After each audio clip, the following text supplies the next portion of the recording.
Olá pessoal, boa tarde, boa tarde. Vamos lá, chegando aqui na reta final do nosso curso preparatório. Boa tarde, David, Caiane, Matheus, Raimara, a Lara, João Cleantes. Vamos lá, chegando aqui no nosso ponto de chegada, né?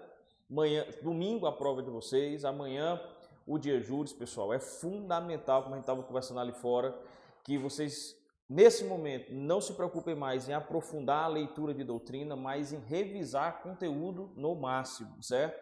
Fazer a leitura da lei seca, revisão, questões, apenas isso, tá certo? Não dá mais tempo agora você aprofundar, e aí a ideia é você tentar focar nas matérias que tem mais questões. Ética é uma delas, porque é a prova que tem mais questões. Então, se você já larga com 8 questões de ética e as 2 de ECA, né? Então você já fez 10, só falta mais 30, certo? Rapidinho você atinge o seu objetivo. E aí eu vou só ressaltar, pessoal, no edital deste exame houve uma mudança do horário de fechamento dos portões, tá certo? Não é mais às 13 horas, como era antigamente. Os portões vão fechar às 12h30, tá certo? Então é muito importante que você... A prova começa às 13h. Vai até às 18h, mas os portões fecham às 12h30. Então saiam de casa com antecedência, aí umas 11h30, 11h45 no máximo. Aqui todo mundo vai fazer a prova no Colégio Luciano Feijão, é um local único de prova em Sobral. Então, para evitar qualquer intercorrência, o pneu furou, o pneu da moto, o trânsito, de repente, sai de casa entre 11h30 e 11h45 e você consegue chegar antes de 12h30 tranquilamente, tá bom? Pessoal, vamos conversar aqui sobre 2 temáticas, que é a organização da OAB, certo? E a sociedade de advogados. São 2 matérias que não caíram no exame anterior, tá certo? Não caiu nada sobre a estrutura da ordem e nada especificadamente sobre sociedade de advogados no exame anterior. Então, há uma chance muito grande disso ser cobrado nessa prova. Uma coisa que é certeza ser cobrado é a questão sobre prerrogativa. Então, vai cair questão sobre o artigo 7º. Isso é invariável, isso sempre vai cair, tá bom? Porque é o tema mais importante para a OAB. Então, vai cair questão sobre o artigo 7º, tá certo? Fiquem à vontade, pessoal, para perguntar, tá bom? Tanto vocês que estão aqui, como o pessoal que está em casa, tá bom? Vamos lá, então. Vamos primeiro aqui as características, entender o que é a OAB, quais são as características da ordem, pessoal. Isso, vez ou outra, também passa a ser cobrado. A OAB é um serviço público federal independente, isso quer dizer que ela não tem relação hierárquica e funcional com nenhum órgão da administração pública. Por isso, vira e mexe, vocês veem aquela discussão, a OAB tem que prestar conta para o Tribunal de Contas ou não, né? Por que isso, professor?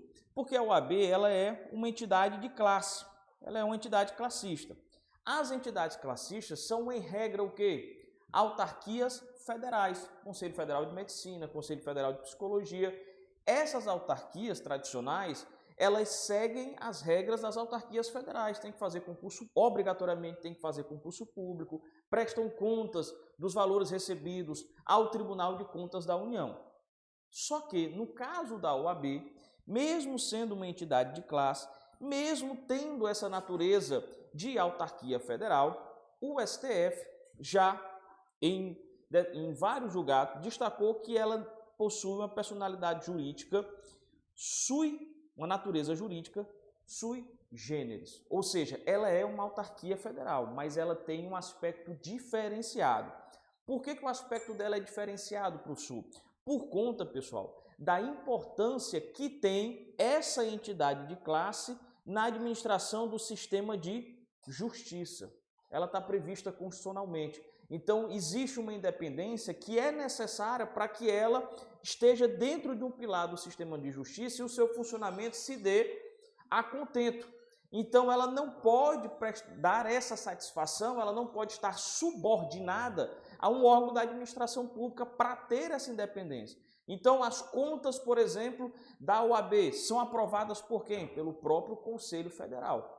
As contas das subseções são aprovadas, as subseções aqui, deixa eu pegar um pincelzinho aqui só para a gente ilustrar.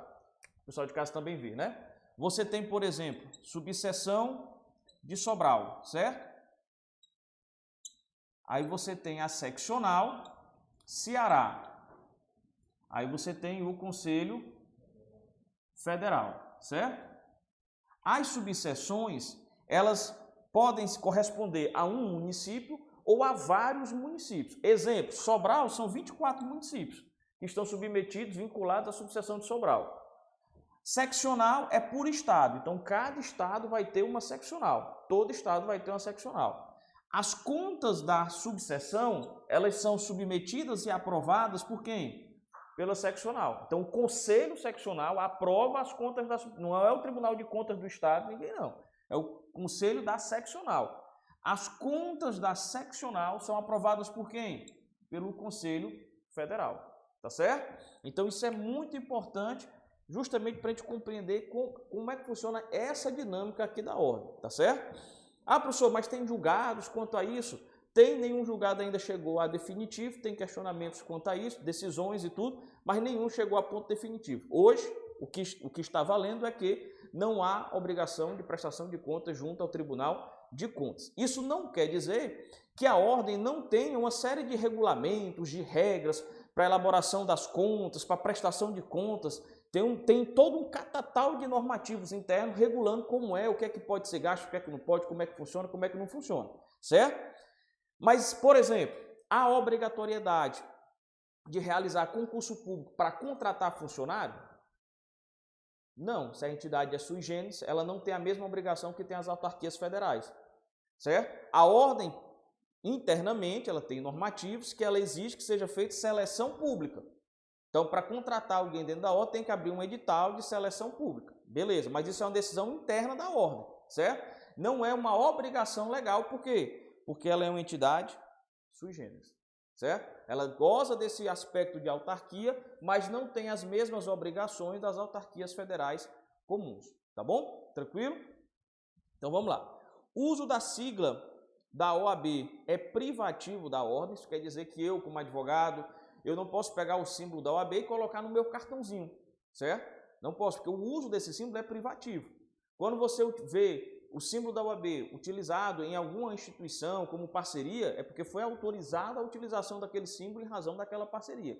Então, o uso desse símbolo é privativo da ordem. Existe personalidade jurídica, tá certo?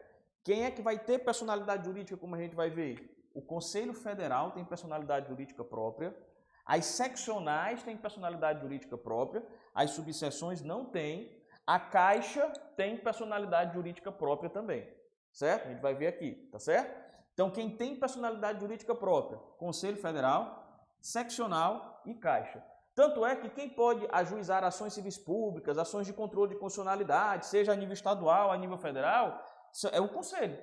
A Caixa pode também, o Conselho Federal, certo? Eles podem ajuizar ações. Por quê? Porque eles têm personalidade jurídica própria. A subseção não pode. Quando a subseção quer ajuizar algum tipo de ação, ela solicita ao Conselho Estadual para que a faça, certo? Então a subseção não tem personalidade jurídica própria. Embora a gente vai ver que a subseção pode ter conselho, dependendo da quantidade de advogados que ela tenha, pode ter regimento também, dependendo da quantidade de advogados que ela tenha, tá certo? Tranquilo até aqui? Beleza? Vamos lá. Então, já vimos aqui, não há vínculo hierárquico, funcional, possui natureza jurídica sui generis, né? Toda vida que o STF não sabe o que é alguma coisa, ele é o quê? Sui generis, né? Quando você quiser assim, esculhambar alguém, você diz, rapaz, você é uma pessoa sui generis, é porque você não sabe nem o que a pessoa é direito. Pronto, é isso aí, certo? Imunidade tributária com total em relação às rendas, bens e serviços, tá certo? Então, a OAB também goza de imunidade tributária a respeito das rendas, bens e serviços, tá bom? Possui competência para fixar e cobrar de seus inscritos as contribuições, prestações de serviço, multas, constituindo título executivo extrajudicial a certidão de dívida ativa passada pela diretoria do Conselho. Ou seja, a OAB pode estipular o valor das suas anuidades, das suas taxas, das suas contribuições, e a dívida relacionada a isso gera uma certidão de dívida ativa que vai ser que gera um título executivo extrajudicial e pode ser executado judicialmente, certo? O impedimento legal do exercício da advocacia, pessoal, a respeito do inadimplente com a anuidade, veja só, legalmente falando, o Código de Ética estabelece que a inadimplência é uma infração disciplinar, certo? Só que judicialmente já se bateu o martelo disso, não pode haver um impedimento para o exercício da advocacia em razão da inadimplência. Então a questão possivelmente não vai abordar isso, certo? O que é que ela pode abordar? Que é um título executivo extrajudicial e que é possível executar. Tudo bem, a OAB não consegue legalmente hoje impedir que o advogado fulano de tal que está inadimplente pare de advogar. Ela não consegue fazer isso. Por quê? Porque judicialmente já foi proibido isso. Mas ela vai executar esse advogado. Ela vai cobrar a anuidade dele na justiça, certo? Entra com ação na Justiça Federal e cobra a anuidade, porque é um título executivo extrajudicial. Uma outra consequência que a inadimplência gera é o advogado inadimplente não pode votar nas eleições de ordem, certo? O inadimplente não pode votar, ele não vai estar apto a votar, beleza? Então essas são as consequências para o inadimplente. Ele não vai estar impedido de advogar, embora originariamente, como a gente viu, seja uma infração disciplinar estar inadimplente, certo? Mas ele vai poder ser executado e vai estar impedido de participar da votação, assim como de ser votado, obviamente. Tranquilo, então? Pagamento de contribuição anual. A OAB isenta os inscritos dos seus quadros da obrigatoriedade sindical, ou seja, eu não tenho obrigação de pagar nenhuma contribuição sindical. Por quê? Porque já há o pagamento da anuidade. Tá certo? Beleza? Os atos, as notificações, as decisões dos órgãos da OAB, salvo quando reservados ou de administração interna, são publicados no diário eletrônico. Que diário é esse, professor? A OAB tem um diário próprio, pessoal, um diário da Ordem dos Advogados do Brasil, onde ela também disponibiliza, assim como o diário oficial da União, dos estados, dos municípios, certo? Onde há também essa publicidade. Então, a regra é que os atos praticados pela ordem também sejam publicados, com exceção daqueles que estão submetidos ao sigilo, por exemplo, atos de processo disciplinar, que até o final do processo eles estão submetidos a sigilo, certo? Esses atos não vão para o diário eletrônico. Os demais atos são todos publicados no diário eletrônico, tá bom? Vamos lá.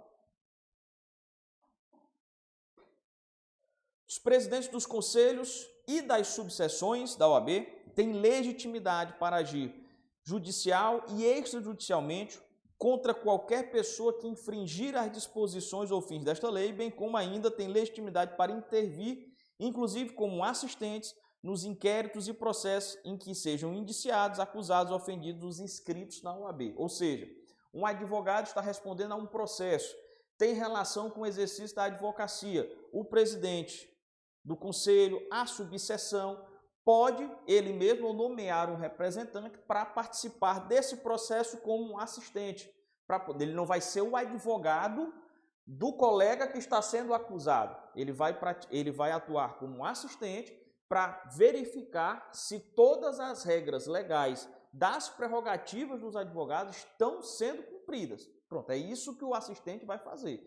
Assim como ele pode, o presidente da subseção, o presidente do conselho, pode também ajuizar, fazer representações contra aquele que violou as prerrogativas.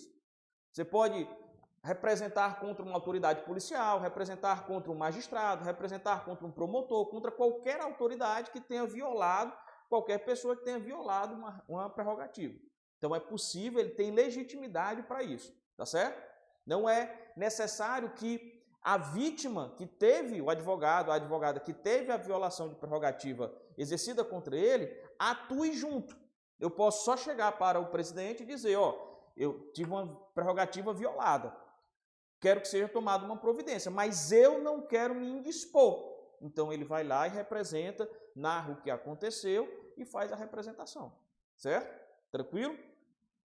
Para os fins desta lei, os presidentes dos conselhos, das subseções, isso aqui a gente até já falou, quando conversamos sobre prerrogativas, podem requisitar cópia de peças de autos e documentos a qualquer tribunal, magistrado, cartório e órgão da administração pública, direta, indireta e fundacional. Qual é a única regrinha que a gente tem aqui? Aqui é preciso que você pague as custas dessa solicitação, referente a esse ato, e o motivo tem que estar relacionado ao exercício da advocacia. Você tem que explicar, tá certo? Não é um ato deliberado à toa. tem que haver uma justificativa para essa solicitação. Mas os presidentes têm essa prerrogativa de solicitar essas informações, tá bom? O cargo de conselheiro ou de membro de diretoria de órgão da OAB é de exercício gratuito e obrigatório, considerado serviço público relevante, inclusive para fins de disponibilidade e aposentadoria. O que é isso, professor? Nenhum cargo na estrutura da ordem, pessoal, é remunerado, tá certo? Nem aqui na subseção, nem na Caixa, nem na seccional, nem no Conselho Federal, nem no Tribunal de Ética, em nenhum local você vai encontrar um cargo remunerado dentro da estrutura da ordem, tá certo? A não ser que sejam funcionários. Você vai ter aqui, por exemplo, a Procuradoria da OAB. Aí não, aqui é o procurador que é contratado, em seleção ele vai receber, mas ele não é um cargo eleito. Os cargos eleitos aqui ou nomeados, todos são voluntários, certo? Sem nenhum tipo de remuneração, beleza? Presidente nacional da ordem, pessoal, o presidente do Conselho Federal recebe remuneração? Não, não recebe remuneração, beleza? Tranquilo, meu povo, até aqui? Beleza? Essa caixa, ela é a nível estadual ou municipal? É a nível estadual. Ela tem a nível federal, vou já mencionar ela aqui. Ela tem a nível federal e cada seccional também pode ter a sua, certo? Vamos lá. Tranquilo, meu povo? Todo mundo aí? Nos tambores para a prova, bem pertinho, né? Mas é isso mesmo, pessoal, bem pertinho. Vai aumentando a tensão. Já percebo esse clima aí no olhar de vocês, mas é calma. Agora não adianta mais desespero. E entenda uma coisa, pessoal. Vocês fizeram o que podia fazer até aqui. Até aqui vocês fizeram, vocês deram o máximo de vocês. Ah, professor, mas eu não estudei muito. Você não estudou muito, mas você está comparando com quem? Certo? Você estudou muito para você comparar com quem? Você estudou o que você podia estudar. Você estudou o que você tinha condição de fazer. Então não se culpe, não se menospreze. Agora é hora de focar na prova. Agora é hora de fazer o equilíbrio emocional, pessoal. Tem muita gente que estudou pra caramba, sim, de quantidade de horas, mas está desequilibrada emocionalmente. Então a hora agora é de focar no equilíbrio emocional. Não coma abacatada antes da prova, domingo de manhã, pelo amor de Deus, certo? Tome o café que você sempre toma, certo? Coma o café que você sempre toma. Não invente de fazer estripulia no sábado à noite, nada disso, tá certo? Mantenha a rotinazinha bem direitinho, para não ter nenhuma intercorrência do sábado para o domingo, se amanhecer numa boa e fazer sua prova, tá bom? Vamos lá. Se for comer pizza, coma pizza num local conhecido, onde você sempre come pizza. Nada de comer pizza nova. Nada de comer pizza nova, para não dar problema. Vamos lá. Finalidades da OAB, pessoal. Defender a Constituição, a ordem jurídica do Estado Democrático de Direito, direitos humanos, justiça social, pugnar pela boa aplicação das leis, pela rápida administração da justiça e pelo aperfeiçoamento da cultura e das instituições jurídicas. Essa é a finalidade da ordem, e uma das finalidades, e isso aqui faz parte do juramento de vocês, quando vocês forem receber a carteirinha, muito em breve, se Deus quiser, certo?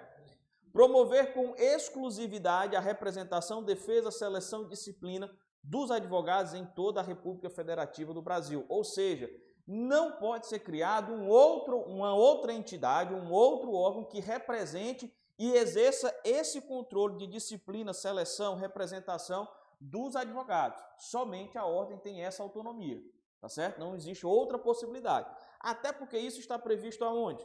Na própria Constituição, certo? Então não é possível. Isso não quer dizer que não possa existir associações, certo? Existem associações de advogados, associações sobre as mais variadas temáticas, mas aí a finalidade é exclusivamente associativa. É se reunir para contemplar e realizar a promoção de uma temática. Uma associação tributária, de advogados previdenciaristas, trabalhistas e assim por diante, certo? Não tem o condão de substituir a ordem, porque não é possível, tá bom? Órgãos da OAB. Se perguntarem para você quais são os órgãos da OAB, se tiver uma questão assim lá, indique quais dos itens abaixo estão indicando os órgãos da OAB. Os órgãos da OAB é isso aqui, pessoal. Conselho Federal, conselhos seccionais, que são as OABs estaduais, a Caixa de Assistência e as subseções, certo? É o que está no estatuto, são esses 4 elementos aqui, certo? Ah, professor, mas eu já escutei falar, professor, cadê, meu Deus? Peraí. Eu já escutei falar da ESA, professor. Existe a ESA também, que é a Escola Superior da Advocacia, mas ela não está expressa no estatuto. Então, se a questão é uma questão objetiva, óbvio, certo? Então, o que está descrito na lei, no estatuto, é apenas esses 4 aqui, tá certo? Beleza? Então, a ESA não entra nesse rol aqui, tá certo? A Escola Superior de Advocacia é a promoção da cultura jurídica, de cursos, capacitação, tá certo? Ela tem essa finalidade. Qual é a finalidade da Caixa de Assistência dos Advogados? A finalidade da Caixa é prestar serviço assistencial, certo? Auxílio, realização de cursos também, mas numa perspectiva muito mais assistencial, certo? Previdência, seguridade, isso vai tudo através da Caixa de Assistência, certo? Então, a Caixa de Assistência tem essa finalidade mais assistencial. Financiar equipamentos, financiar materiais para salas da advocacia. Geralmente, os materiais de salas de advocacia são financiados e custeados com verbas da Caixa de Assistência.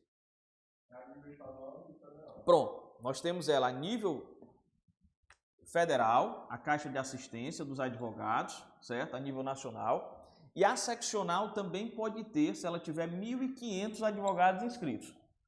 Todas têm, né? Porque só no Ceará nós já estamos nos 45 mil, né? Então, e veja o pulo, viu, pessoal? É um pulo grande, ó. Eu me formei em 2009, certo? 2010, janeiro de 2010, certo? Recebi uma AB, acho que foi em março de 2010, se eu não estiver enganado. Meu número é 22.926. 22.926. Nós estamos aí de 2010 para 2021. Você teve aí o quê? Praticamente 11 anos, certo? E já estamos no 45 mil, chegando no 46. Pulo gigantesco aí. Mas vamos lá. Então, você tem a nível estadual também, a nível seccional, a Caixa de Assistência. Aqui no caso a gente chama ela de CAASSE por conta da sigla do Ceará, certo? Então, cada estado vai inserir aqui a sua sigla. A nível de subseção, o que você tem é uma diretoria também da Caixa, certo? Com presidente, com vice, com secretário, mas essa diretoria aqui, ela não é eleita, certo? Essa diretoria, ela não é eleita, essa diretoria, ela é nomeada pelo diretor estadual depois que ele é eleito, certo? Por isso que ela não entra aqui nesse rol, tá bom? Porque ela não é eleita. Quando a estadual é eleita. Ele é nomeado pelo diretor estadual, pelo presidente estadual, tá certo? Nomeado pelo diretor estadual, beleza? O que acontece? Quando você vai ter eleição da ordem, a chapa estadual, ela contempla aqui a diretoria estadual, o conselho e a Caixa também. Ela contempla aqui todo mundo, certo? Ou seja, o diretor da Caixa, o presidente da Caixa estadual, ele já é eleito na mesma chapa única, onde está o presidente estadual, diretoria estadual, conselho estadual, todo mundo. Os outros cargos de comissões, todos eles são nomeados posteriormente. Da mesma forma acontece com a Caixa a nível de subseção. Na eleição da subseção, só entra quem? Diretoria da subseção e o conselho da subseção. Não entra a Caixa nessa chapa, porque ela é nomeada pela Caixa estadual, certo? Nessas eleições aqui, da subseção e da seccional, o voto é direto, certo? O voto é direto. Ou seja, cada um de vocês, advogados, vão lá e vão votar, certo? A eleição para o Conselho Federal, ela é indireta. Por quê, professor? Porque na chapa aqui, deixa eu apagar aqui.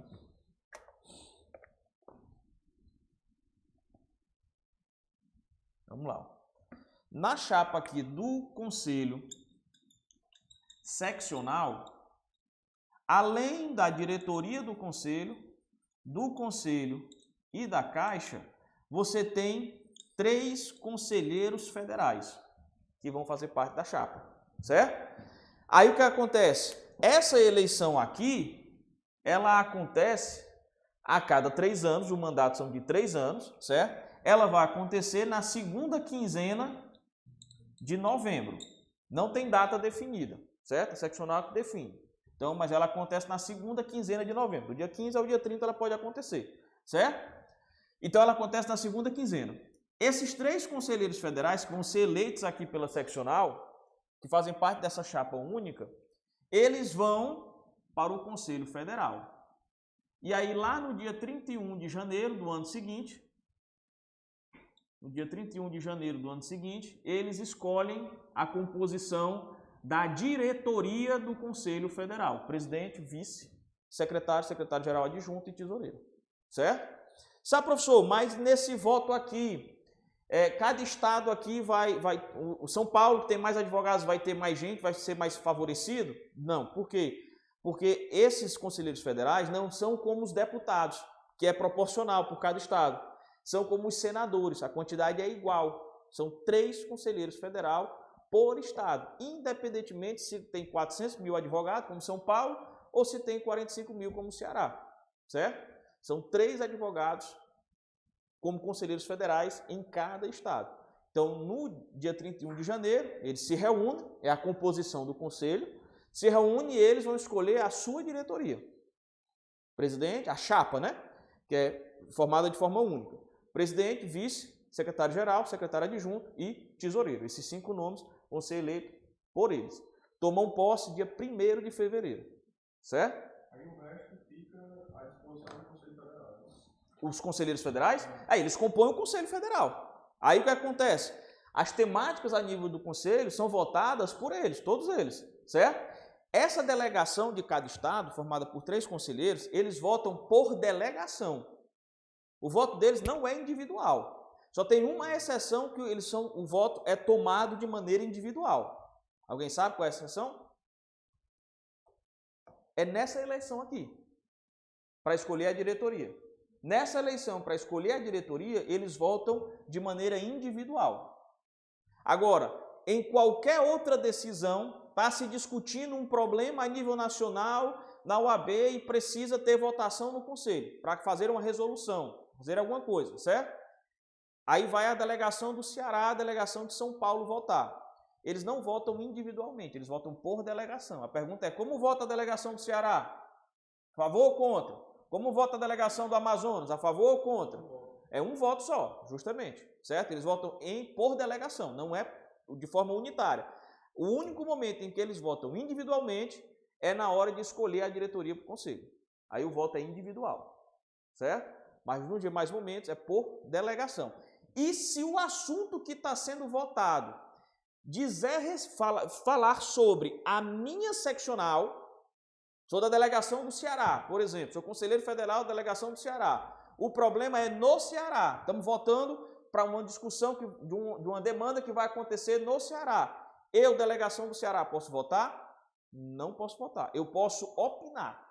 Eu só vou ter direito à voz. Eu vou falar sobre o tema, defender o que eu acredito, mas eu não vou participar da votação. Só os outros estados vão votar. Isso é muito importante, certo? Detalhezinho importante. Beleza? Tranquilo? Vamos lá, então. Seguindo. Então, composição dos órgãos da OAB são só esses 4 aqui, como a gente já mencionou. Pode ligar o ar-condicionado aqui, viu, se quiser, porque...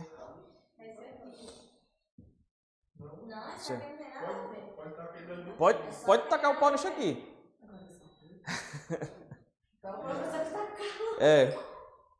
Vamos lá. É porque a gente fica aqui no 220.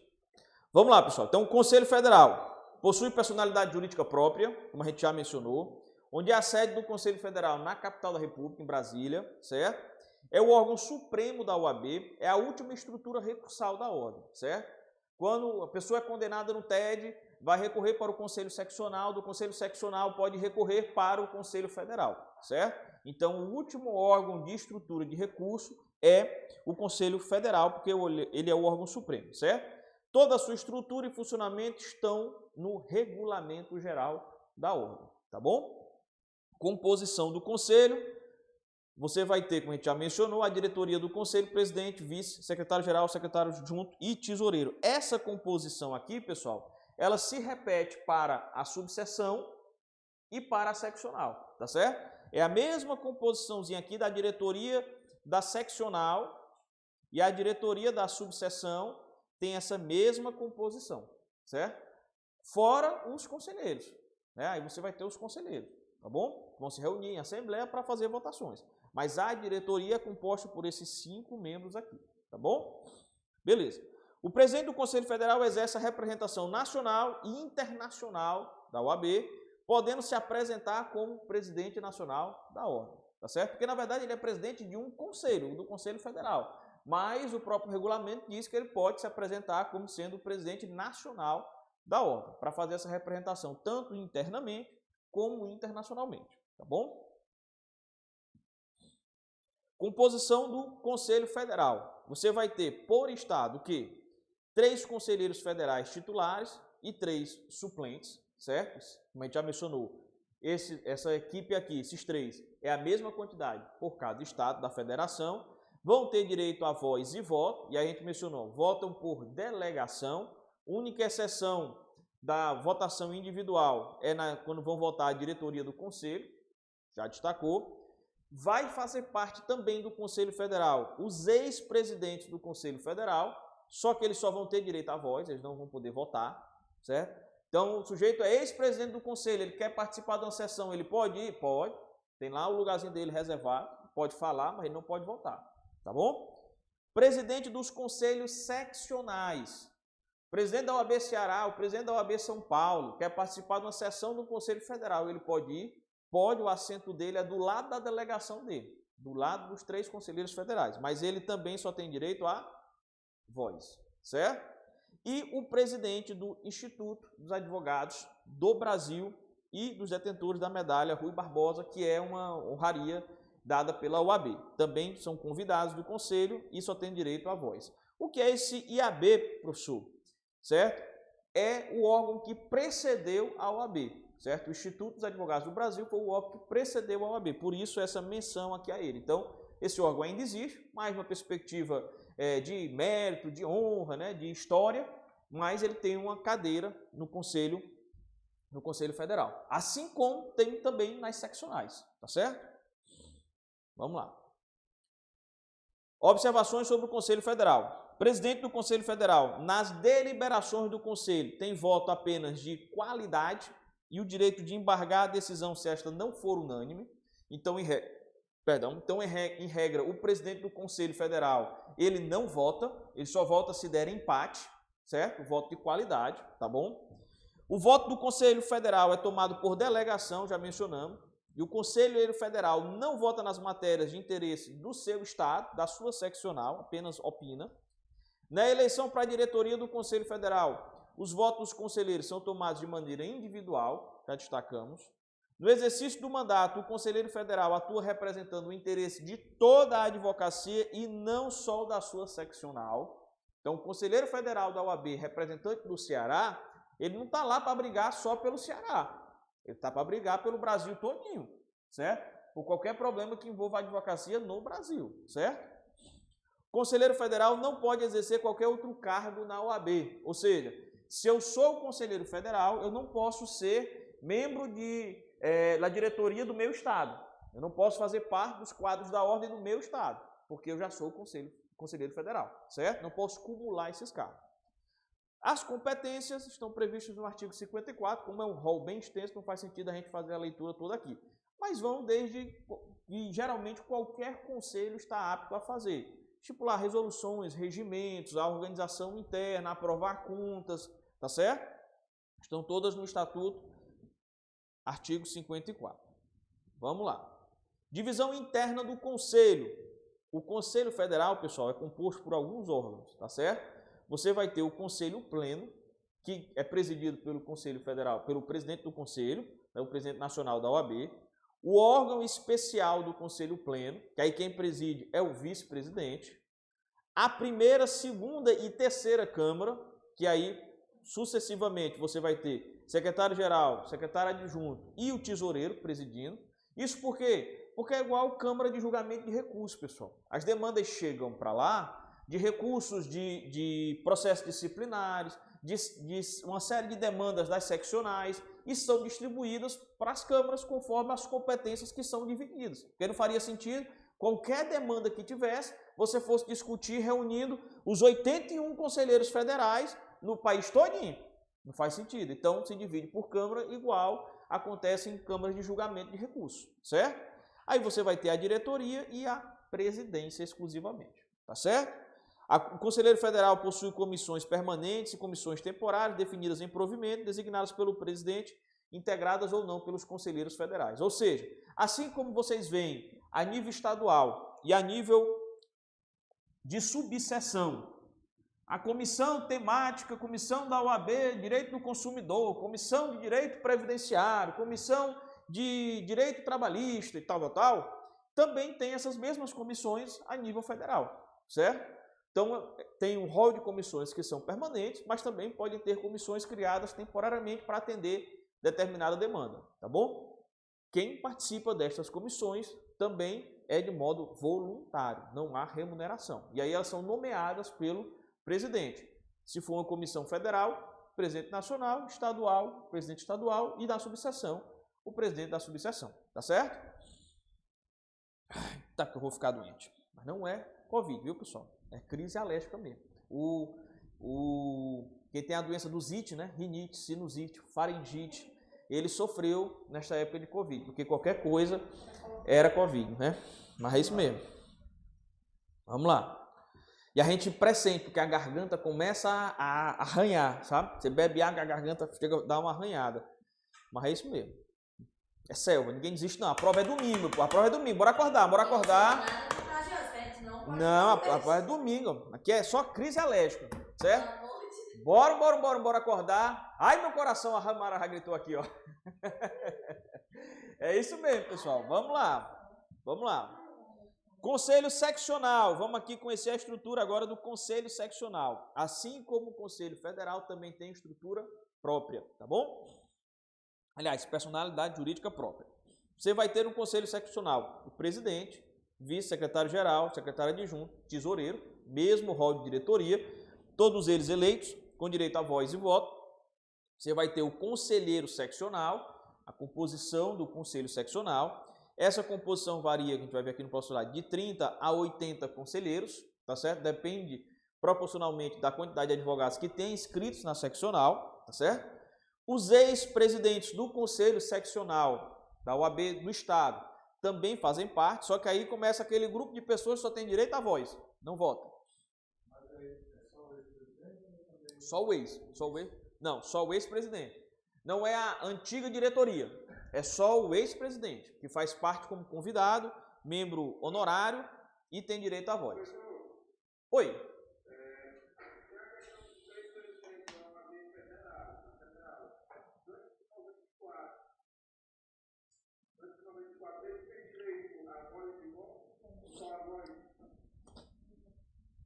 Diga.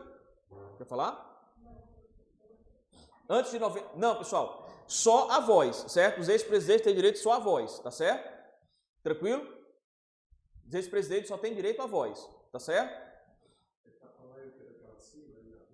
Não, aí está mencionando se antes de 94 os ex-presidentes teriam direito à voz. Hoje os ex-presidentes só têm direito à voz, certo? Vamos lá. Mas eu posso até observar esse detalhe que tu falou de 94, mas os ex-presidentes só têm direito à voz.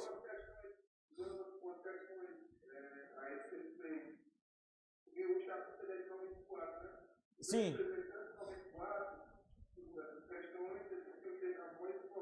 Quem foi que perguntou? Não está aparecendo aqui na telinha. Só para eu... César, eu vou verificar. Coloco no grupo já daqui um pouquinho terminar a aula, tá certo? Faço essa confirmação para ti. Mas até onde eu me lembro aqui, só direito à voz. Mas eu confirmo para vocês se tem essa exceção aqui de 94, tá bom? Porque pelo que eu me lembro aqui não tem. Mas eu confirmo, tá certo?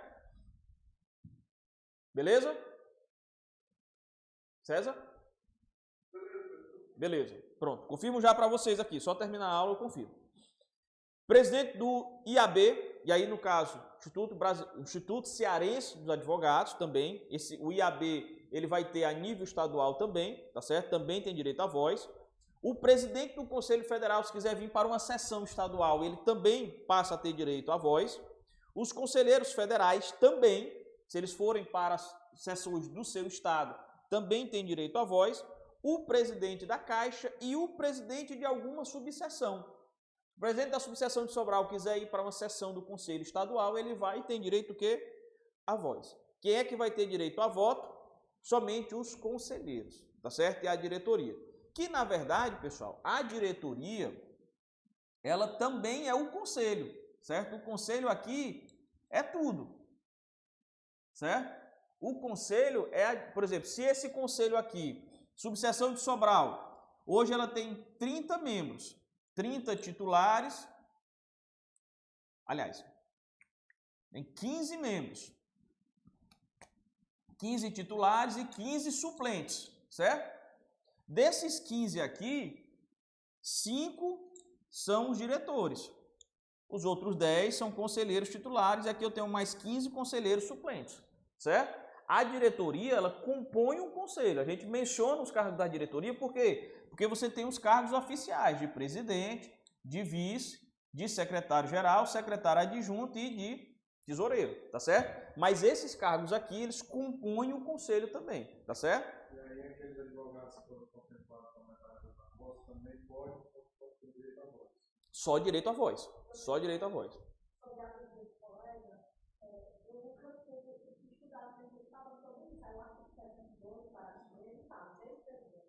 Tem direito à voz na sessão do conselho, sendo assegurado o direito de voto aos que exerceram antes de 94.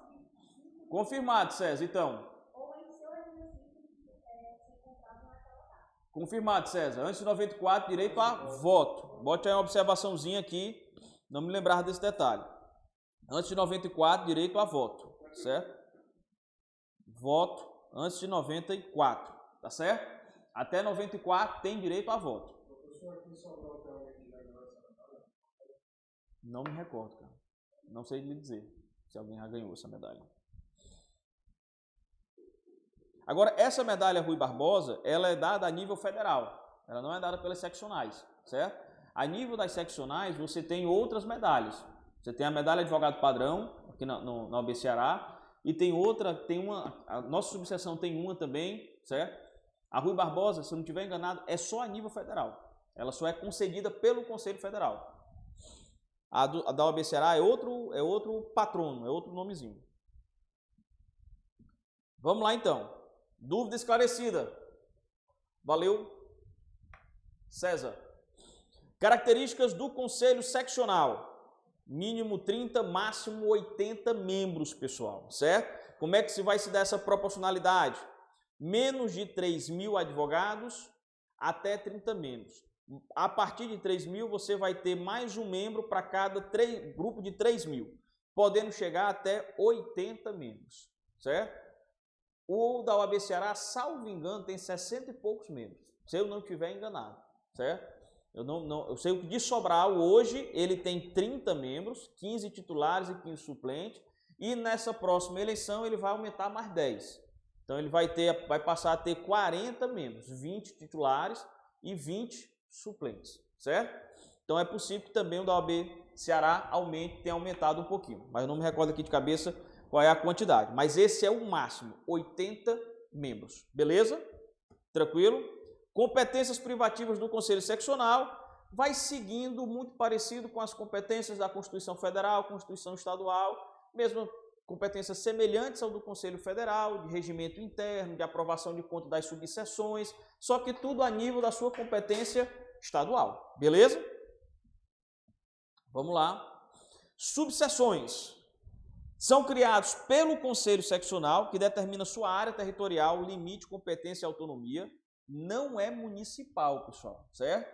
Muita gente confunde isso, achando que as subseções atuam a nível municipal. Não é. Lembra do exemplo de Sobral. Só Sobral tem 24 municípios que estão submetidos à subseção de Sobral, certo? Então não é municipal, é regional. Quem vai definir quais estão abraçados é a seccional, certo? não possui personalidade jurídica própria, sendo parte autônoma do Conselho Seccional, certo? Então, na subseção não há personalidade jurídica própria, a subseção não tem como sozinha ingressar com uma ação judicial, porque nós não temos personalidade jurídica, tá bom? Pode abranger mais de um município ou partes de um município, como a gente já mencionou. É necessário ter no mínimo 15 advogados domiciliados na área territorial, além de estudo preliminar de viabilidade. Se quer criar uma subseção, essa solicitação da criação da subseção tem que ser acompanhada com a comprovação de que existem pelo menos 15 advogados que residem naquela região e tem que ser solicitado a ordem a realização de o quê? De um estudo preliminar de viabilidade. O que é que esse estudo vai verificar, professor? Se há realmente necessidade, se tem demanda, se vai ter condição de se custear, de financeiramente ser sustentada aquela subseção, e isso vai ser avaliado. E aí vai para o Conselho Estadual, Conselho Seccional, e o Conselho Seccional aprova ou não a criação dessa subseção. Tá certo? Caso a subseção tenha mais de 100 advogados, ela pode criar o seu conselho subseccional. Ceará, em Sobral, nós temos. Serra da Ibiapaba também tem um conselho. Por quê? Porque tem mais de 100 advogados filiados. Só Sobral tem quase 1.600. Certo? Não quer dizer que todos estejam atuando, né? Porque tem muita gente que estuda para concurso e tal, não está atuando. Mas tem muita gente licenciada, ocupando cargos públicos e tal. Então, mas nós temos 1.600 advogados vinculados à subseção de Sobral. Só apagar aqui. A subseção pode sofrer intervenção do Conselho Seccional, aprovado por 2/3 de seus membros, em caso de grave violação do Estatuto ou do Regimento Interno. Essa intervenção aqui, pessoal, quer dizer o quê? Que o Conselho Seccional pode intervir na subseção, como acontece a intervenção federal, né, do governo federal dos estados, a mesma coisa, bem parecido, pode acontecer aqui, se houver uma grave violação ao Estatuto ou ao Regimento Interno. A mesma coisa pode acontecer do Conselho Federal intervir aonde? No Conselho Seccional, certo? A mesma coisa pode acontecer. A diretoria é composta pelos mesmos cargos do Conselho Seccional. E aí as competências estão... Justamente. A subseção nunca vai poder fazer intervenção no Conselho Estadual e nem o Conselho Estadual no Conselho Federal, certo? Vamos lá. Parece que era igual a Constituição, havendo intervenção, não pode haver modificação, enquanto tiver o prazo da intervenção. Como? Quando tiver intervenção, a Constituição não pode modificar nada, né? Não, Aí, nesse caso, na verdade, você não tem ainda, quando não tem uma especificação do que pode ou o que não pode acontecer na intervenção. Se o Conselho aprovar a intervenção, aí ele vai estipular o que é que ele vai fazer a nível de intervenção, onde ele vai intervir, no que ele vai intervir, certo? Como ele vai fazer essa intervenção. Eu, particularmente, desses 11 anos, eu desconheço qualquer intervenção dessa natureza que tenha acontecido, seja a nível de Conselho Federal para seccional ou a nível de seccional para subseção, certo? Mas é possível acontecer, professor? É possível acontecer, certo? Caixa de assistência dos advogados existe a nível federal, bem como pode ser criada a nível seccional, que tenha mais de 1.500 advogados. Então, se a seccional tiver mais de 1.500 advogados, eu posso criar uma caixa.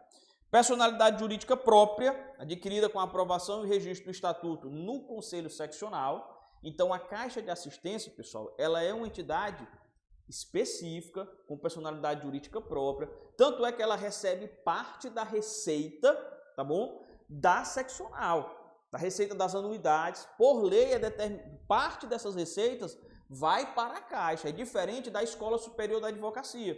A Escola Superior de Advocacia não é uma entidade autônoma. Ela é um braço da própria ordem. A Caixa não, é um ente separado, certo?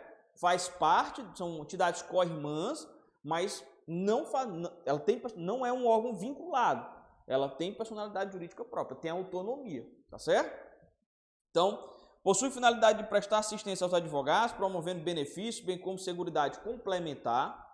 Cabe à Caixa a metade das receitas, das anuidades recebidas pelo Conselho Seccional, após as deduções regulamentares obrigatórias.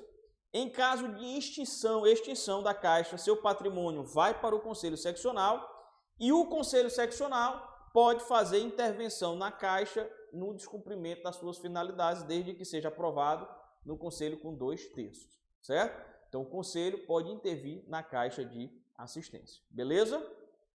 Fechamos aqui esse tópico, tá bom? Falamos um pouquinho das eleições. Fique atento a esse detalhe das eleições, pessoal. Essas regrinhas, 3 anos, quem é que são os eleitos, como é que é a eleição do Conselho Federal, por quê? Porque a data, por quê?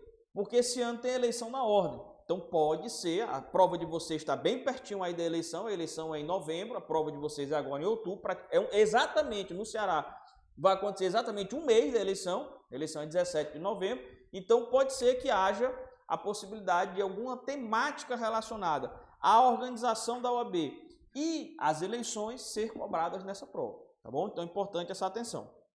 Vamos para o próximo slide. Vocês estão com frio? O outro slide está aqui, David? Certo. É isso aí. Bora esquentar. A prova tá chegando.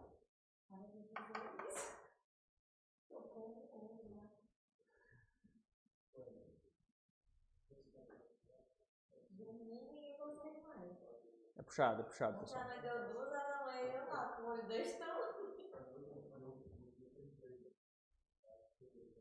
É porque assim, a gente recebe muita pressão.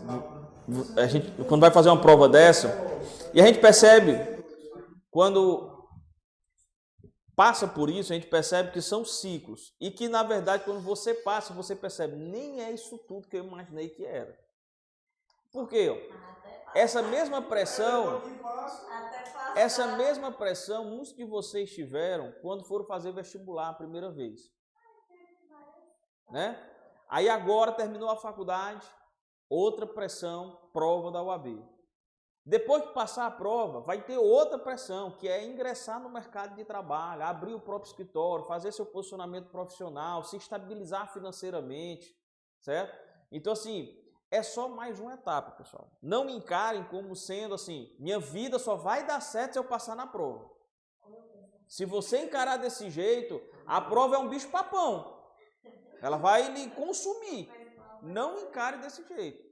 Você já deu certo. Você passando nessa prova ou não, você já deu certo. Você está com saúde, você enfrentou uma pandemia, você está, graças a Deus, vivo, com saúde, aqui, com condição de fazer a prova. Então, você já, agradeça a Deus, você já deu certo. A prova é só mais uma etapa que você vai vencer. Não deu, professor, agora? Não tem problema não, amigo. Tem outra prova já, não é o fim do mundo, não. Daqui a pouco tem outra prova. Justamente, o próximo ano tem previsão de pelo menos para mais 3 provas. Então não é o fim do mundo. Todo mundo quer passar agora. Você está aqui para passar é agora, mas não é o fim do mundo. Entendeu? Não é o fim do mundo. Vamos para frente. Sociedade de Advocacia. Vamos lá, pessoal. Outro tema que não caiu na prova passada e por isso pode estar nessa sua próxima prova, tá certo? A sociedade de advocacia, pessoal, ela vai se dar uma sociedade simples de prestação de serviço de advocacia, que vai se classificar de 2 formas.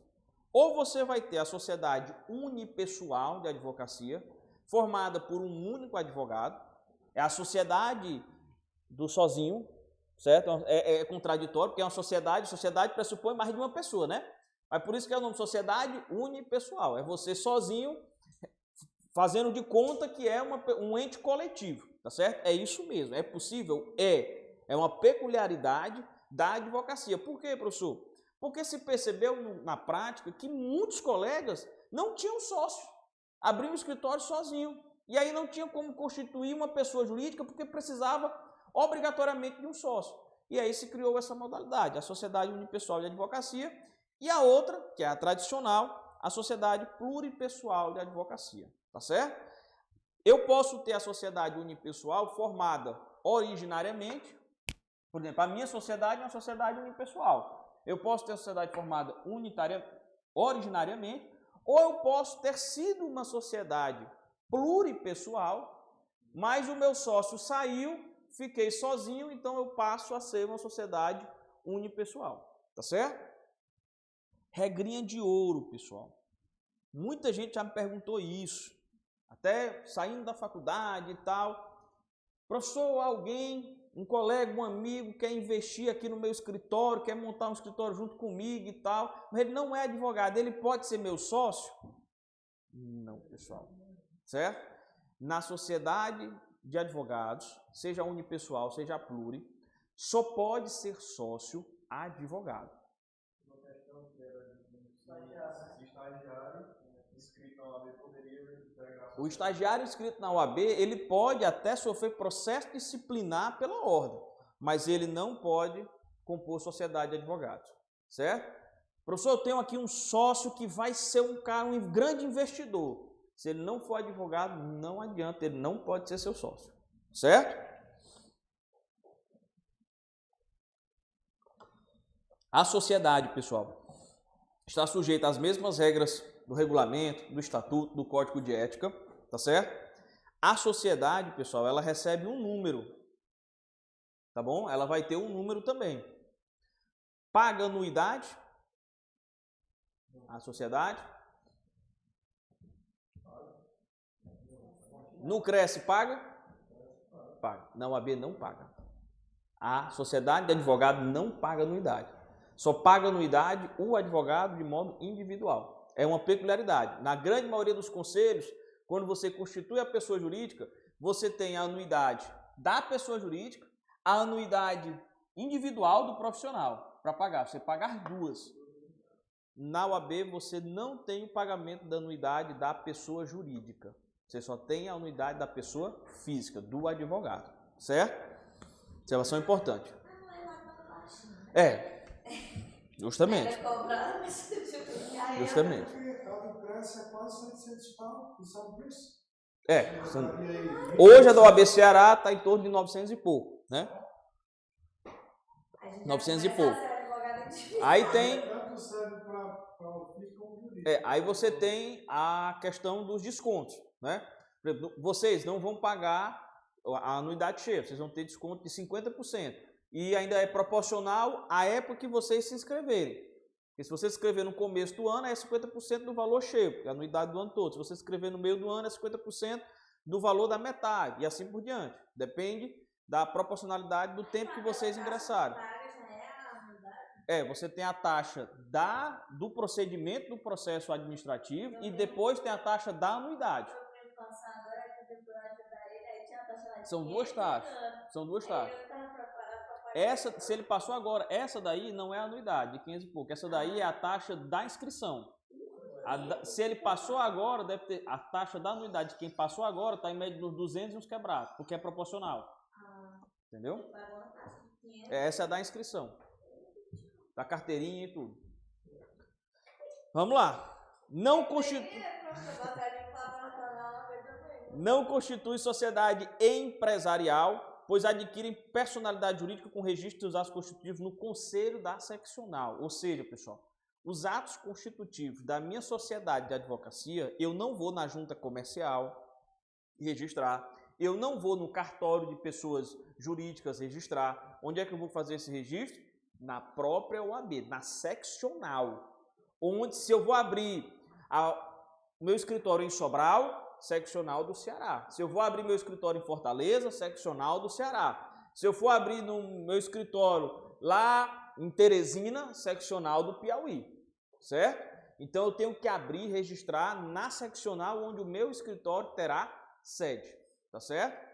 É na subseção, professor? Não é na subseção, é na seccional. Subseção pode até receber só para mandar para a seccional, mas o protocolo é lá, tá certo?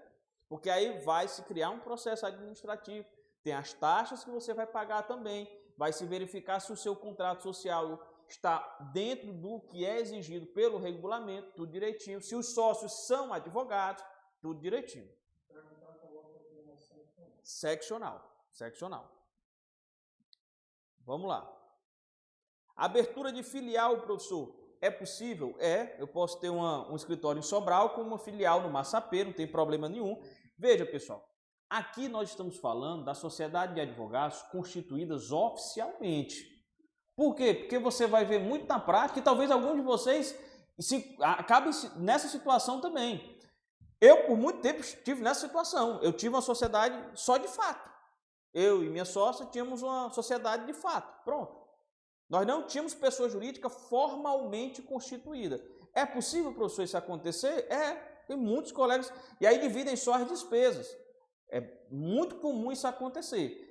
Essas regras aqui que a gente está vendo são todas para a sociedade formalmente constituídas, certo? Então, se eu vou abrir uma filial do meu escritório, que é de Sobral, lá no Massapê, se eu tenho a minha sociedade oficialmente constituída, eu tenho que fazer a averbação do registro na sociedade, vai ser arquivado no Conselho Seccional de onde eu vou abrir a minha filial. Então, eu vou lá e faço a averbação, para dizer no meu contrato que agora, além da minha sede em Sobral, eu tenho uma filial em outro município, ou em outro estado, certo? E se eu abrir em outro estado, pessoal, aí vem o detalhe. Se eu for um advogado, posso atuar em outro estado em até o quê? 5 causas. Beleza, certo? Só que se eu faço parte, seja como sócio, seja como associado de de um escritório, pessoa jurídica, que tem sede num estado e tem filial no outro, obrigatoriamente, todo mundo do meu escritório vai ter que ter o quê? A suplementar do outro estado. Não interessa se só tem uma ação lá, se tem 200. Todo mundo vai ter que ter suplementar, se eu tiver um escritório lá. Então, todos vocês aqui fazem parte do meu escritório, certo? Somos todos sócios e associados aqui. Nossa sede é em Sobral, vamos abrir uma filial em Teresina. Então, eu tenho que fazer a averbação desse registro aqui no Conselho Seccional onde eu estou, certo? E aí, lá na OAB do Piauí, eu tenho que pedir a seccional para todo mundo aqui. Ah, mas nós só vamos ter um processo em Teresina. Não interessa, todo mundo tem que ter se suplementar lá, certo? Se a gente tiver uma filial lá, beleza?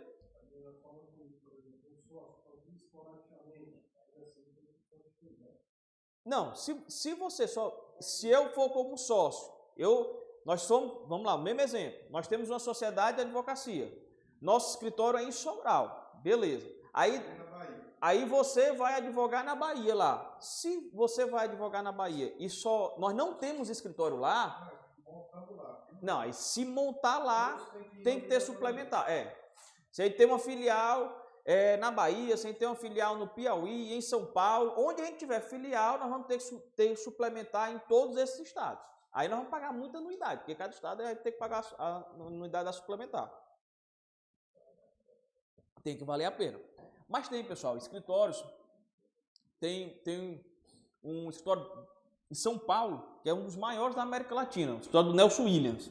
Ele teve até numa palestra recente aqui na OAB de Sobral. Se você seguir ele no Instagram, você vai ver, ele tem filiais em várias capitais do país. Então, todos os sócios dele e associados têm que ter a inscrição suplementar em todos os locais onde ele tem filial. Todos os locais onde ele tem filial tem que ter suplementar, certo? Pronto. Aí todo mundo tem que ter a suplementar em todo canto, certo? Alguém perguntou, pessoal? Diga, Lara.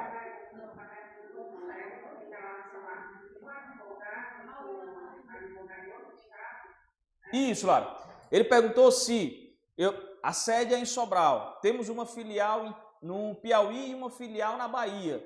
Nós, mesmo que seja só um processo em cada um desses estados, a gente tem que ter a suplementar?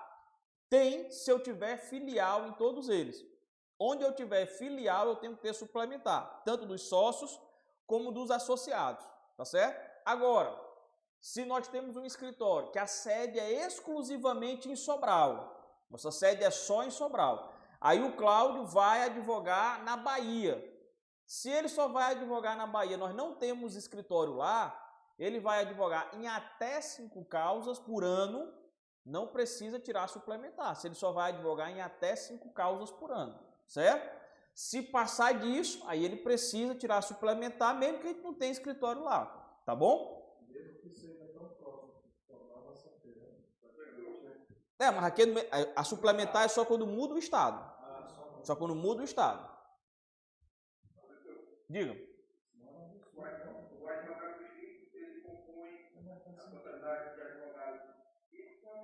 residente no Sobral, ele pode enviar concurso à Sociedade de Advogados, ele tem em Parnaíba. Em outro estado pode. Tem aqui nos nossos próximos slides. Ele não pode é no mesmo estado. Nem como as... Diga. Se a sociedade tiver uma filial na Parnaíba, ele pode? A sociedade dele tiver uma filial lá? Não, ele não pode. Não pode. Não pode. Certo? Porque tem ele só pode compor a sociedade onde ele não tem outra, onde não tem já a que ele compõe. Se a minha sociedade tem uma outra lá, uma filial lá, ele não vai poder compor uma sociedade lá no Piauí, lá na Parnaíba, por exemplo. Certo? Ele não vai poder compor. Certo? Tem aqui no próximo slide tem uma observação sobre isso. Eu fiquei na dúvida quando é no mesmo estado. Não precisa de suplementar, não. Você não tem nem custo. De anuidade, não. Você pode advogar no Ceará todo, você pode advogar livremente. Você pode advogar livremente. A sua OAB, ela vem assim, OAB Ceará, por exemplo, a minha, 22.926. Pronto. Eu posso advogar em qualquer lugar do Ceará, a quantidade de processo que for. Pronto.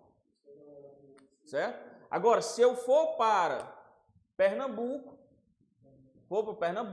só vou poder ter 5 processos por ano. Se eu tiver mais do que isso, aí eu tenho que pedir uma suplementar. Agora, eu tenho um escritório no Ceará, vou abrir uma filial em Pernambuco. Por enquanto, a gente só tem um processo. Eu preciso ter a suplementar? Preciso, porque eu abri uma filial lá. Não só eu, como todo mundo que faz parte do meu escritório. Os sócios e os associados, todo mundo. Certo? Precisa ter a suplementar lá, tá bom? Isso na pandemia, quando começou as audiências virtuais, ficou um negócio descontrolado. Por quê? Porque ficou difícil de fiscalizar. O que estava acontecendo? O cara lá em São Paulo estava fazendo audiência aqui no Ceará. Olha aí, nosso chefe. Essa mente brilhante. Brilhando. Rapaz, o lustramóvel aí, caprichado, viu? É doido, rapaz. Fez um polimento aí, viu? Ele não passou um flanela nele, fez um polimento. Rapaz, diga. Já vi questão dizendo assim, tem a situação dele tem um escritório aqui no Ceará e abriu uma filial em outro estado. Aonde ele teria que pedir se era na seccional dele ou se era na seccional do estado que ele ia. A suplementar? Não. Aonde ele tinha que protocolar para abrir a filial. Se era na seccional dele ou se era na... Aqui, ó. Averbação no registro da sociedade. Aqui, ó. Averbação no registro da sociedade. O registro da sociedade é aonde? Na seccional. E arquivado no conselho seccional onde fosse instalado. Ele averba aqui no Ceará e arquiva no da seccional de lá. Certo? Esse é o procedimento. Ele vai averbar. O contrato dele, o contrato social do meu escritório está aqui na OAB Ceará. Então eu tenho que averbar no meu contrato que agora eu tenho uma filial no Piauí. Aí eu chego lá na OAB do Piauí, se a OAB do Piauí, arquive aí, ó, que eu tenho uma filial aqui agora. Está aqui meu contrato averbado e tudo, eu tenho uma filial aqui. Aí agora eu estou pedindo a suplementar, eu quero a suplementar para mim como para os meus sócios e associados. É assim que acontece, tá certo? Vamos lá. Tranquilo aqui, né, pessoal? Dúvidas? Vamos lá. Estamos quase concluindo aqui. Não podem apresentar características de sociedade empresarial, por isso que a gente tem uma série de restrições de publicidade, de propaganda, aquela coisa toda, certo? Não pode botar nome fantasia, pessoal, não pode ter advocacia, jus, e tal, não pode ter nome fantasia. O nome, a gente vai já ver aqui como é que se compõe o nome da sociedade de advogados. Não pode realizar atividade estranha à advocacia. Vou abrir um escritório de advocacia e esse escritório vai também servir para eu prestar serviço como professor, por exemplo. Posso? Não. O escritório de advocacia só tem uma atividade. Não é como empresa que você abre, que tem um KNAI enorme de atividade, né? Mas aí o cabo faz do pinica a bomba atômica, certo? O escritório de advocacia não pode fazer isso. Ele só pode exercer serviço de prestação de advocacia. Só isso, certo? Não pode incluir sócio que não seja advogado ou que esteja proibido de advogar, certo? Por exemplo, governador do Distrito Federal, ele é advogado, ele tem um escritório, certo? Ele está licenciado, por quê? Porque ele está como governador. O nome do escritório dele é Ibanez Advocacia, certo? Mas ele não faz parte, ele não compõe o escritório agora. Por quê? Ele está licenciado exercendo o cargo público, certo? Só um exemplo para a gente compreender. Se você estiver proibido, você não pode, vai ser averbado lá no contrato, do mesmo jeito que agora você está licenciado, a AB foi cancelado, vai sair e vai se afastar. Depois que ele terminar o mandato, ele pode pedir a inscrição dele e retorna para a sociedade. Beleza. Denominação e razão social. Na sociedade unipessoal, nome do sócio, mas a nomenclatura. Sociedade unipessoal de advocacia. Por exemplo, nome do sócio, Rafael Viana, Sociedade Unipessoal de Advocacia. Certo? Se for pluripessoal, vou ter o nome completo do sócio, ou um nome abreviado dele, ou o nome social dele, ou pelo menos o nome de um dos sócios, ou de todos, sobrenome, por exemplo, mais o nome, Sociedade de Advogados, ou Advogados Associados. Por exemplo, posso ter Rafael Viana, Advogados Associados, Rafael Viana, Sociedade de Advogados, certo? Então, posso ter dessa forma, tá bom? É possível a manutenção do nome do sócio do falecido, do sócio falecido. Tinha lá Viana e José, aí o José morreu. Posso manter o nome do José como um respeito à memória dele, e porque o nome dele representa, é muito significativo ao escritório? Posso, desde que tenha o quê? A autorização no contrato, no ato constitutivo, certo? Se não tiver essa previsão, eu tenho que tirar o nome dele, certo? Ah, mas a família deixa, a família quer. Não interessa, tem que ter essa autorização aqui no meu contrato social, certo? Para ele poder continuar, mesmo tendo falecido. Vamos lá, cuidado. Uso das expressões de sociedade de advocacia sem a indicação expressa do nome e do nome do registro da sociedade do número de registro da sociedade constitui infração disciplinar, pessoal, certo? Você divulgar o nome da sociedade de maneira equivocada, sem um número, constitui infração disciplinar. As procurações aqui, o pessoal confunde muito, pensando que quando você tem um escritório pessoa jurídica constituído, eu faço procuração para a pessoa jurídica do escritório. Não é assim, certo? É diferente das empresas normal, quando você contrata a pessoa jurídica. Não, você está contratando o advogado. A procuração é para quem? Para o advogado, individualmente. Aí, na sua procuração, você pode mencionar que os advogados, fulano de Tardes Anzóis, José Pereira, eles fazem parte da sociedade e tal. Você pode mencionar, certo? Mas você não vai colocar a procuração para a pessoa jurídica. A procuração é para o advogado, pessoa física. Com base no CPC, é possível solicitar a intimação dirigida ao advogado feita em nome exclusivo da sociedade. Então, se a minha procuração está lá, para mim, individual, mas diz de qual sociedade eu faço parte, aí na minha petição eu peço que seja feito para a sociedade, é possível hoje? Desde 2015 é possível que o CPC permitiu isso. Então pode sair uma intimação, ao invés de sair o nome dos 10 advogados que estão na procuração, sai o nome só da minha sociedade. Eu posso solicitar isso, certo? A sociedade também pode nomear preposto para retirada de autos em cargo, beleza? A sociedade pode receber honorários de sucumbência sem nenhum problema, isso não vai destituir a natureza alimentar dos honorários. Estamos quase terminando. Sócio em mais de uma sociedade. Pergunta aqui, o pessoal tinha feito, acho que foi o César de novo. Não é possível fazer parte de mais de uma sociedade com sede ou filial na mesma área territorial, sede ou filial na mesma área territorial, tá certo? Somente é possível compor mais de uma sociedade se ela estiver em conselhos seccionais diferentes. Então, eu posso ser sócio de uma pessoa jurídica de um escritório aqui no Ceará, e posso ser sócio de uma pessoa jurídica de outro escritório no Piauí. Se o meu escritório do Ceará tem filial no Piauí, aí eu não posso ter outra sociedade no Piauí, porque eu tenho uma filial lá, certo?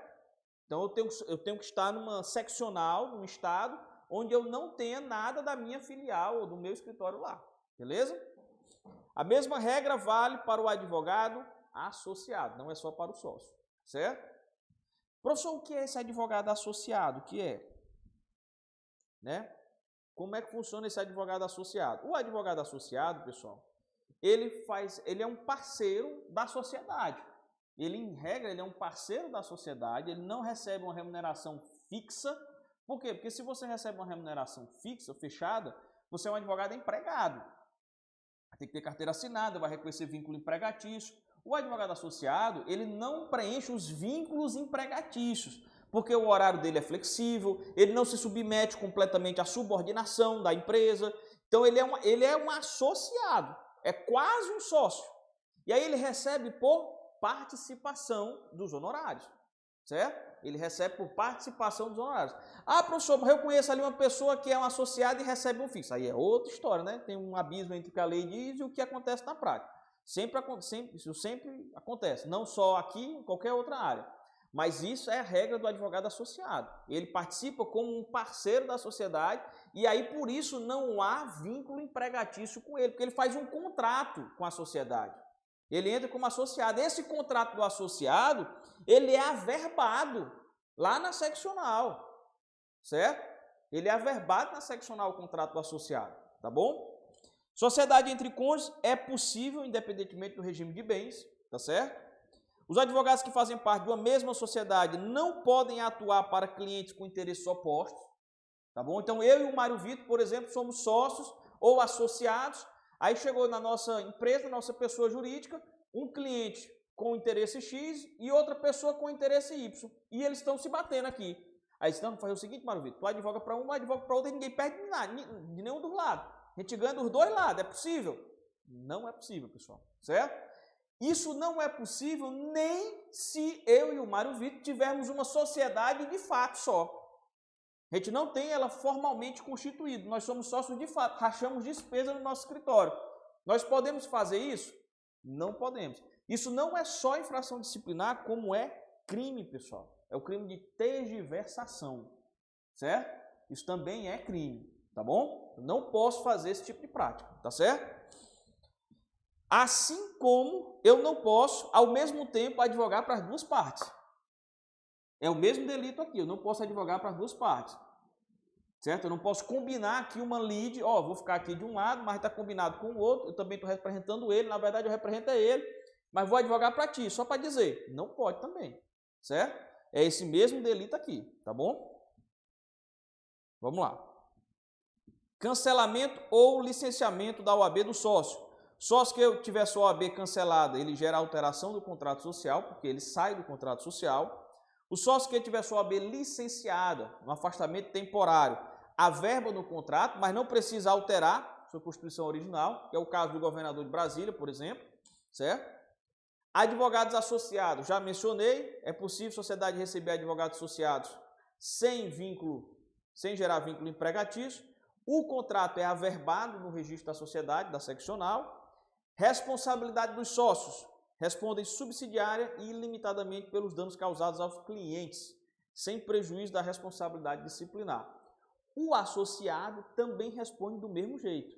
Só que o associado responde só pelo ato que ele praticou, até a extensão da conduta dele. O sócio não. O sócio responde por qualquer coisa da sociedade, de maneira geral. O associado vai responder até onde vai o braço da responsabilidade dele. Até onde foi que ele fez de errado? Foi até aqui, então ele responde até aqui. Eu, como sócio, dono da sociedade, respondo por tudo, certo?